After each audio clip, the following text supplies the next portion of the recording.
வார்த்தையான இறைவன் உங்களோடு இருப்பாராக.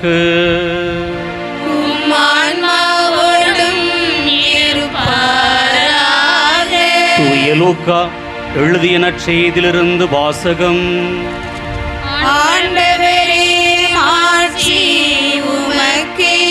தூய லூக்கா எழுதிய நற்செய்தி பிரிவு 6 இறை வார்த்தைகள் 31 முதல் 36 வரை. பிறர் உங்களுக்கு என்ன செய்ய வேண்டும் என்று விரும்புகின்றீர்களோ அதையே நீங்களும் அவர்களுக்கு செய்யுங்கள். உங்களிடம் அன்பு செலுத்துவோரிடமே நீங்கள் அன்பு செலுத்தினால் உங்களுக்கு வரும் நன்மை என்ன? பாவிகளும் தங்களிடம் அன்பு செலுத்துவோரிடம் அன்பு செலுத்துகிறார்களே. உங்களுக்கு நன்மை செய்பவர்களுக்கே நீங்கள் நன்மை செய்தால் உங்களுக்கு வரும் நன்மை என்ன? பாவிகளும் அவ்வாறு செய்கிறார்கள். திரும்ப பெற்று கொள்ளலாம் என எதிர்பார்த்து நீங்கள் கடன் கொடுத்தால் உங்களுக்கு வரும் நன்மை என்ன? ஏனெனில் முழுவதையும் திரும்பி பெற்று கொள்ளலாம் என்னும் நோக்குடன் பாவிகளும் பாவிகளுக்கு கடன் கொடுக்கிறார்களே. நீங்கள் உங்கள் பகைவரிடம் அன்பு செலுத்துங்கள், அவர்களுக்கு நன்மை செய்யுங்கள், திரும்ப கிடைக்கும் என எதிர்பார்க்காமல் கடன் கொடுங்கள். அப்போது உங்கள் கைமாறு மிகுதியாயிருக்கும். நீங்கள் உன்னத கடவுளின் மக்களாயிருப்பீர்கள். ஏனெனில் அவர் நன்றி கெட்டோருக்கும் பொல்லாதோருக்கும் நன்மை செய்கிறார். உங்கள் தந்தை இரக்கமுள்ளவராயிருப்பது போல நீங்களும் இரக்கமுள்ளவராயிருங்கள். இது கிறிஸ்துவின் நற்செய்தி. கிறிஸ்துவே உமக்கு புகழ். இயேசு கிறிஸ்துவில் பிரியமான சகோதர சகோதரிகளே, ஹாபர்ட் ஹெல்லர் என்கிற சிறுவன் ஏழ்மையிலே பிறந்தவன், அன்பிலும் அரவணைப்பிலும் வளர்ந்தவன். நன்கு படித்து ஒரு மருத்துவராக ஆக வேண்டும் என்று சிறு வயதிலே கனவோடு படித்தவன். 12ஆம் வகுப்பு படித்த பிறகு அவனுடைய பெற்றோர்களால் படிக்க வைக்க முடியவில்லை என்று காலையும் மாலையும் பள்ளிக்கு செல்வதற்கு முன்பாக புத்தகங்களை விற்று கடின உழைப்பிலே அவன் மேற்படிப்பு மருத்துவ படிப்புக்கு தன்னை தயாரித்து கொண்டிருந்தான். இப்படி காலையும் மாலையும் புத்தகங்களை விற்று ஒரு நாள் களைப்படைந்தான். மிகவும் களைப்படைந்தது மட்டுமல்ல, அவனுக்கு உண்ண உணவில்லாமல் பசியோடு ஏதாவது வீட்டிலே உண்ண உணவு கேட்க வேண்டும் என்று ஒரு வீட்டை சென்று ஒரு வீட்டை தட்டுகிறான்.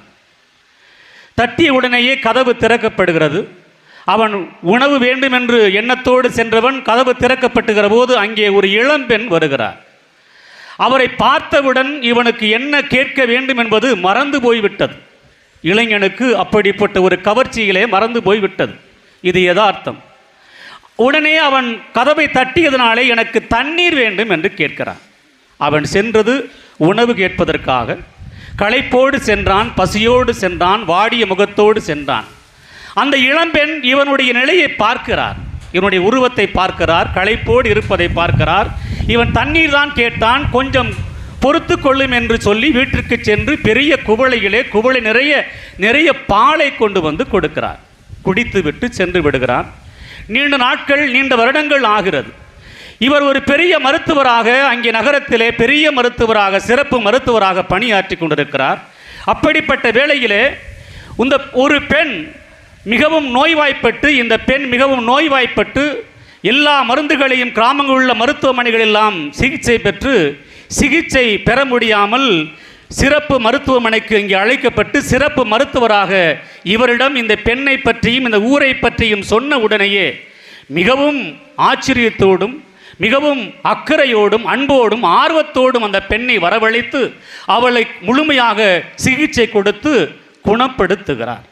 குணப்படுத்தி முடிந்த பிறகு அந்த பெண் தன்னுடைய நண்பர்கள் தோழிகளோடு அவர் எவ்வளவு பணம் செலுத்த வேண்டும் என்று அங்கே காத்திருக்கிற போது அங்கே ஒரு தாளிலே எழுதப்பட்ட ஒரு சீட்டு வருகிறது. அதை கொடுக்கிற போது நீங்கள் ஏற்கனவே ஒவ்வொரு குவளை பாலின் வழியாக நீங்கள் செலுத்த வேண்டிய கட்டணம் செலுத்தப்பட்டு விட்டது என்று அதை நினைத்து கூட பார்க்காத அந்த பெண்மணி நன்றியோடு செல்லுகிறார்.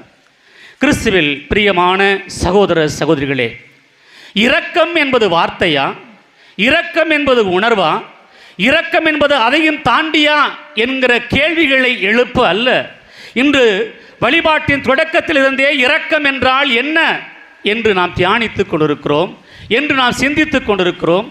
இரக்கத்தின் இறை ஊழியர் பதுவை அந்தோணியார், கோடி அற்புதர் என்கிற தியான கருத்தை நாம் தியானிக்க என்று கூடி வந்திருக்கிறோம்.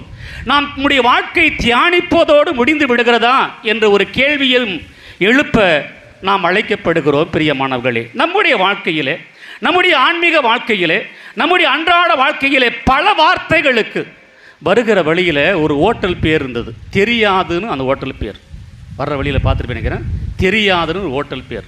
அதுபோல நிறைய வார்த்தைகளுக்கு அர்த்தம் தெரியாமலே, நிறைய வார்த்தைகளுடைய அர்த்தங்கள் ஆழம் தெரியாமலே, பானையில் இருந்தால்தான் அகப்பையில் வரும் என்பார்கள் முன்னோர்கள். இப்பொழுது புது பழமொழி, குக்கரில் இருந்தால் தான் கரண்டியில் வரும் என்பார்கள். ஏதோ இருக்கிறதோ அதைத்தான் கொடுக்க முடியுமே ஒழிய இல்லாதை கொடுக்க முடியாது. ஆனால் மனிதர்களாய நாம் இந்த உலகத்தினுடைய உயிர்களை இல்லாதை கொடுக்க முடியும் என்று சொல்லக்கூடிய ஒரு உயிரினம் இருக்கிறது என்றால் அது மனிதர்களை தவிர வேறு ஒன்றும் இல்லை என்பதை நாம் உணர்ந்து கொள்ள வேண்டும். அதிலே புரியாமல் அறியாமல் சித்தாந்தங்களோடு, எண்ணங்களோடு, அறிவுகளோடு, அறிவினுடைய சார்ந்த செயல்களோடு பேசக்கூடிய பட்டிமன்றங்களிலே, வழக்காடு மன்றங்களிலே பேசக்கூடிய ஒரு வார்த்தை இந்த இரக்கம் என்கிற வார்த்தை. இந்த இரக்கம் என்கிற வார்த்தை மிக அழகாக அற்புதமாக முன்னுரைகளே அதனுடைய தன்மைகளை எடுத்து சொன்னார்கள்.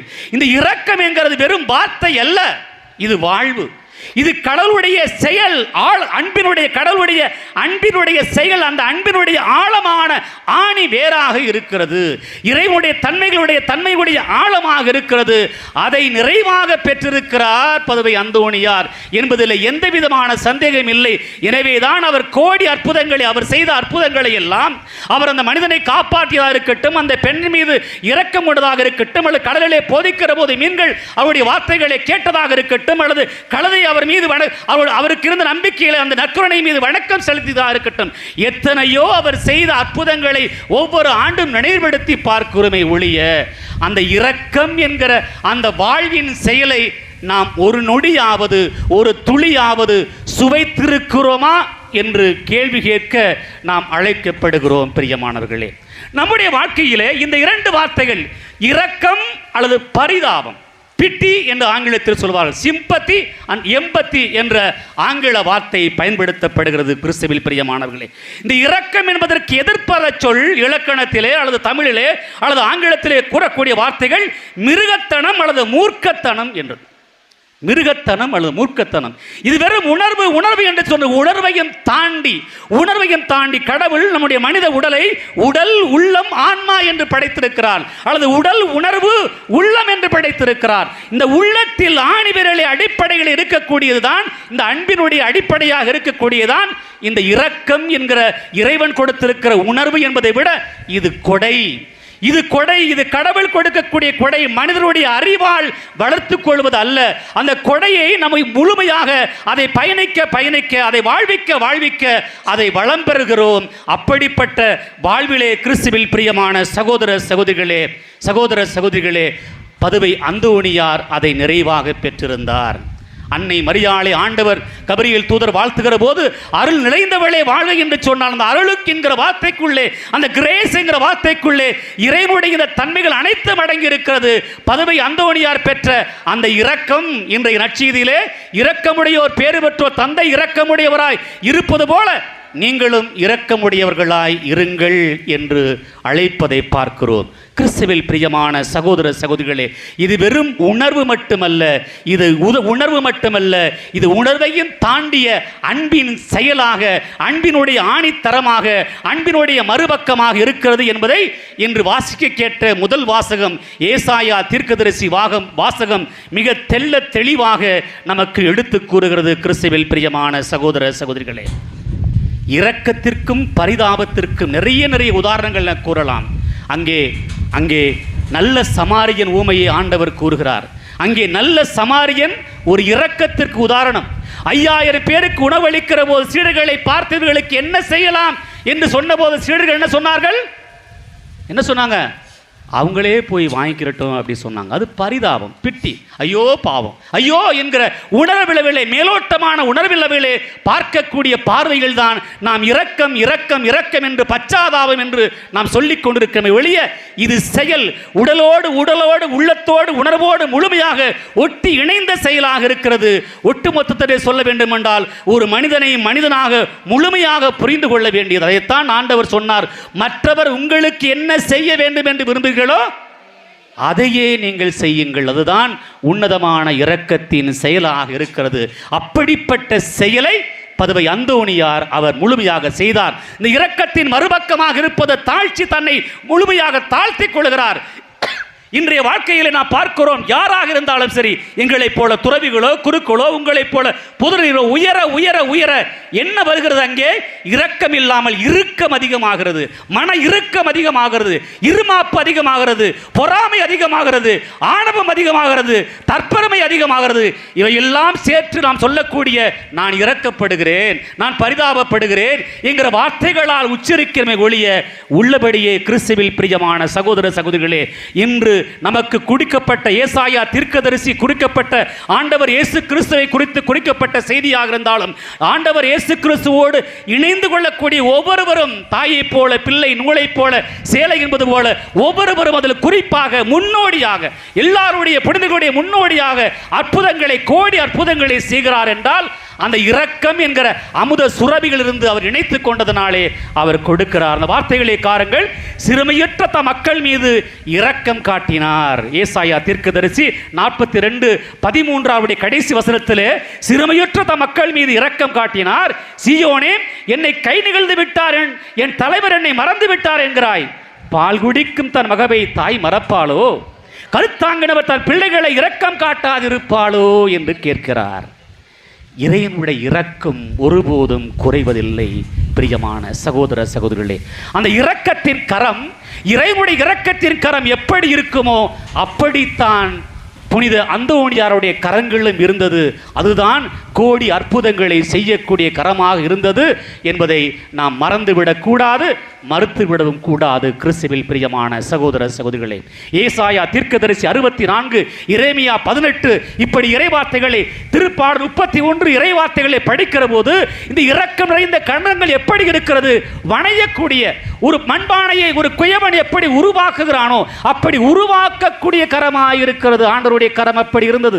நாம் ஒவ்வொருவரையும் ஒரு குயவன் எப்படி தன் பானையை உருவாக்குகிறானோ அதன்படி விருப்பத்தின்படி, தம்முடைய ஒவ்வொருடைய விருப்பத்தின்படி அவர் உருவாக்குகிறார். அதோடு மட்டுமல்ல, இந்த இரக்கத்தின் ஆண்டவருடைய கரம் எப்படிப்பட்டதாக இருக்கிறது? விடுதலை பயண நூலில் நாம் படிக்கிறோம், 33 நாம் படிக்கிறோம். இது பாதுகாக்கும் கரமாக இருக்கிறது, பாதுகாக்கக்கூடிய கரமாக இருக்கிறது. அதோடு மட்டுமல்ல, அரவணைக்கக்கூடிய கரமாக இருக்கிறது. அதோடு மட்டுமல்ல, குணமளிக்கக்கூடிய கரமாக இருக்கிறது. இந்த 5 நிலைகளையும் இரக்கத்தை பெற்ற பதுவை அந்தோணியார் அவர் அற்புதங்களால் நமக்கு நிகழ்த்தி கொண்டிருக்கிறார் என்றால் அது மிகையாகாது. கிறிஸ்துவில் பிரியமான சகோதர சகோதரிகளே, நம்முடைய தமிழ் இலக்கியத்திலே ஒருவரை பற்றி நாம் படிக்கிறோம். வாடிய பயிரை கண்ட போதெல்லாம் வாடினார். அதுதான் இரக்கம்.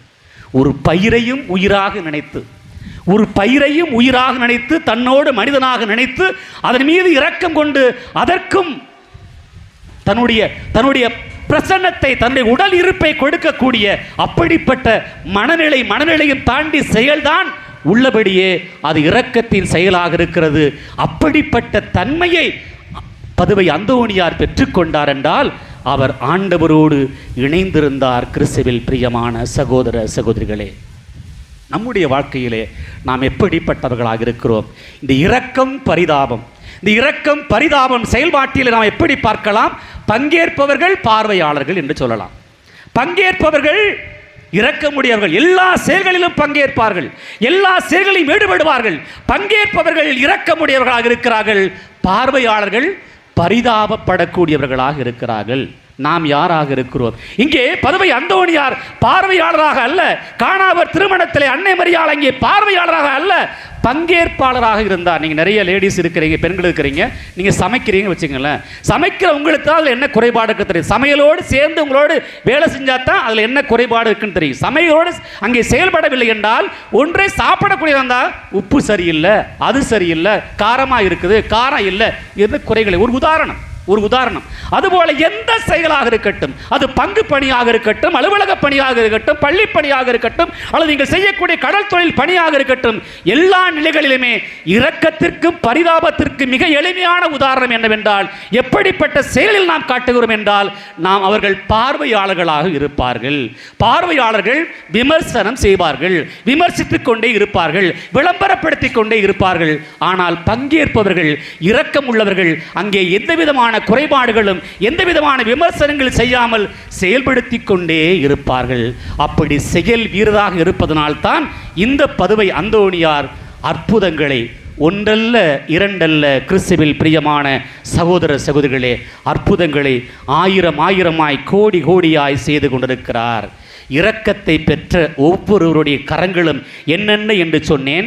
அது வணையும் கரங்கள், அது காக்கும் கரங்கள், அது கழுவக்கூடிய பாவங்களை கழுவக்கூடிய கரங்கள், அது பாதுகாக்கக்கூடிய கரங்கள். அதைவிட ஒவ்வொரு குருவுக்கும் இறைவன் கொடுத்திருக்கிற அந்த ஆசீர்வதிக்கும் கரங்களாக இருக்கிறது. இது குருக்களுக்கு மட்டுமல்ல, யாரெல்லாம் இரக்கப்படுகிறார்களோ, யாரெல்லாம் இரக்க உள்ளத்தோடு தங்களை முழுமையாக அர்ப்பணித்துக் கொள்கிறார்களோ, இது திடீரென்று வருவதல்ல, பிறப்பிலிருந்தே இறைவன் கொடுத்த கொடைகளால் வளர்த்துக் கொள்ளக்கூடிய ஒரு செயல்பாடாக இருக்கிறது. இது முழுமையாக இருக்கிறது. மனிதனுடைய உன்னத செயலிலே ஒன்றாக இருக்கிறது. உணர்வுகளோடு ஒன்றரை கலந்து உள்ளத்தோடு இணைந்திருக்கக்கூடிய ஒரு செயலாக இருக்கிறது. இது மேலோட்டமான உணர்வு அல்ல. அதைத்தான் உணர்வு அல்ல, உணர்வையும் தாண்டியது என்று நான் சொன்னேன். உணர்வையும் தாண்டியது நான் சொன்னேன். அதான் அந்த ஹோல்னஸ் என்று சொல்லுவார்கள் ஆங்கிலத்திலே. அந்த ஹோல்னஸ் முழுமையாக ஒரு பக்கமாக அல்ல, ஓரக்கண்ணால் அல்ல, புறத்தை அல்ல, அகத்தையும் புறத்தையும் முழுமையாக பார்க்கக்கூடியதுதான் உண்மையான இரக்கத்தின் செயலாக இருக்கிறது. அப்படிப்பட்ட ஒரு தன்மையை பதுவை அந்தோணியார் பெற்றிருந்தார். அப்படிப்பட்ட இறை ஊழியராக இருந்தார். எனவேதான் அந்த அவர் உச்சரித்த வார்த்தையின் நிமித்தமாக இன்னும் அவருடைய நாவு அழியாமலே இறைவனால் பாதுகாக்கப்படுகிறது. கிறிஸ்துவில் பிரியமான சகோதர சகோதரிகளே, இந்த இரக்கம், அன்பு, பரிவு எல்லா கொடைகளையும் அடங்கி இருக்கிறது, எல்லா முழுமையும் அடங்கி இருக்கிறது. இறைவனுடைய அன்பினுடைய பிரதிபலிப்பாக அது இருக்கிறது. கிறிஸ்துவில் பிரியமான சகோதர சகோதரிகளே, எனவே ஏசாயா தீர்க்கதரிசி நூலிலே 62:3 படிக்கிறோம், நாம் கடவுளுடைய கரங்களில் இருக்கிற போது நாம் இரக்கமுடையவர்களாக இருக்கிறோம். யோவான் நற்செய்தியில் அதைத்தானே அவர் கூறுகிறார், நீங்களோடு என்னோடு இணைந்திருந்தால் நீங்கள் மிகுந்த கனி தருவீர்கள். அதுதான் அவர் செய்கிறார். அவர் தந்தை இரக்கமுடையவராக இருந்தார், மகன் இரக்கமுடையவராக இருந்தார், அவரோடு இணைந்திருந்தார். எனவே அந்த இரக்கத்தை அவர் நிறைவாக பெறுகிறார். இணையாதவர்களை உடைய கிளைகளை வெட்டி எரிக்கப்படும் என்கிறார். என்னை பிரிந்து உங்களால் ஒன்றும் செய்ய முடியாது என்று அவர் அழைக்கிறார்.